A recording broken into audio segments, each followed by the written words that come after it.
ওকে, তো আমরা এখন বুঝবো ফ্রিল্যান্সিং আসলে বিষয়টা কি। আমরা পেপারে, টিভিতে এবং বিভিন্ন মিডিয়াতে আমরা দুইটা শব্দ পাশাপাশি শুনি, একটা হচ্ছে ফ্রিল্যান্সিং আর একটা হলো আউটসোর্সিং।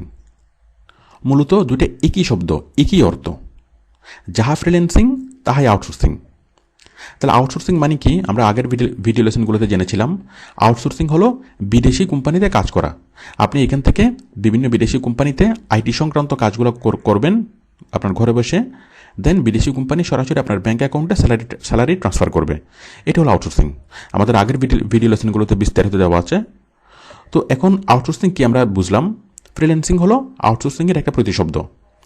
আচ্ছা, এখন বিষয় হলো আমাদের মিডিয়াগুলা এটা ইউজ করে আউটসোর্সিংকে ফ্রিল্যান্সিং বলে তারা ইউজ করে। বাট আপনি কখনো ফ্রিল্যান্সিং শব্দটা ইউজ না করলেই বেটার। কারণ আপনি যদি বলেন আপনি ফ্রিল্যান্সার, তাহলে আপনি নিজের গুরুত্ব নিজে কমিয়ে ফেলবেন। কেন? আপনি যদি বিদেশি কোম্পানিতে উপস্থাপিত হবার সময় বলেন, বিদেশি কোম্পানিতে অ্যাপ্লাই করার সময় বলেন যে আই এম এ ফ্রিল্যান্সার, তার মানে হলো আপনি নিজের গুরুত্ব নিজে কমিয়ে ফেলবেন। তো সুতরাং বিদেশি কোম্পানিতে কখনো নিজেকে ফ্রিল্যান্সার হিসেবে পরিচয় দিবেন না। বলবেন কি আই এম প্রফেশনাল। আমি বিষয়টা একটু ব্যাখ্যা করি। ফ্রিল্যান্সিং মানে কি? ফ্রিল্যান্সিং মানে হলো মুক্ত পেশা। মুক্ত পেশা মানে কি? ইচ্ছা হলে করব, ইচ্ছা হলে করব না।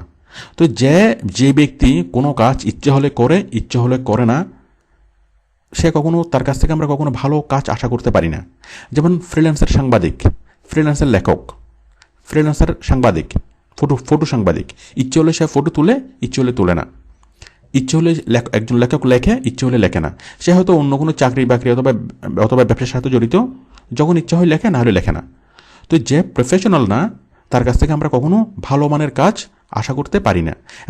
এবং কোনো এরকম কোনো ব্যক্তিকে, যারা প্রফেশনাল না, যারা ফ্রিল্যান্সার, তারা কখনো বড় কোনো প্রজেক্টের দায়িত্ব পাবে না। এটাই স্বাভাবিক। তারা কখনো রেসপন্সিবল কাজ তাদেরকে কেউ কখনো দিবে না। তো ফ্রিল্যান্সার মানে হলো কি নট সিরিয়াস। তো আপনি ফ্রিল্যান্সিং হিসেবে নিজেকে পরিচয় দিবেন না। আপনি কল্পনা করে দেখুন যে ফ্রিল্যান্সার ডক্টর, ফ্রিল্যান্স ডক্টর। তো আপনি কি কখনো ফ্রিল্যান্স ডক্টর দিয়ে চিকিৎসা করাবেন? যে ডাক্তার সে অন্য কোনো পেশায় নিয়োজিত, ইচ্ছে হলে সে অপারেশন করে, ইচ্ছে হলে সে অপারেশন করে না। তো আপনি এরকম কোনো ডাক্তারকে দিয়ে করাবেন? কখনোই না। কারণ এই ডাক্তারের কাছে যদি আপনি অপারেশন করেন, সেই ডাক্তার কতটুকু ভালো অপারেশন করতে পারবে এই ব্যাপারে আপনি আগে থেকেই বুঝতে পারেন, যে হচ্ছে ফ্রিল্যান্সার। তাহলে আপনি অপারেশন করালে কাকে দিয়ে করাবেন? কোনো একজন রেসপন্সিবল, কোনো একজন প্রফেশনাল ডক্টরকে দিয়ে। তো ফ্রিল্যান্সার মানে হলো কম গুরুত্ব সম্পন্ন প্রফেশনাল। ফ্রিল্যান্সার বলা মানে হলো নিজের গুরুত্ব নিজে কমিয়ে ফেলা। তাহলে বিদেশি কোম্পানিতে যখন আপনি উপস্থাপিত হবেন, আপনি কি বলবেন? আপনি বলবেন আই এম প্রফেশনাল। কি প্রফেশনাল?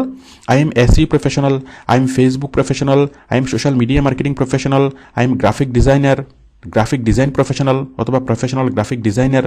তাহলে আপনি সবসময় নিজেকে উপস্থাপন করবেন আপনি একজন professional, you are not freelancer. Okay, I hope you understand. Thank you.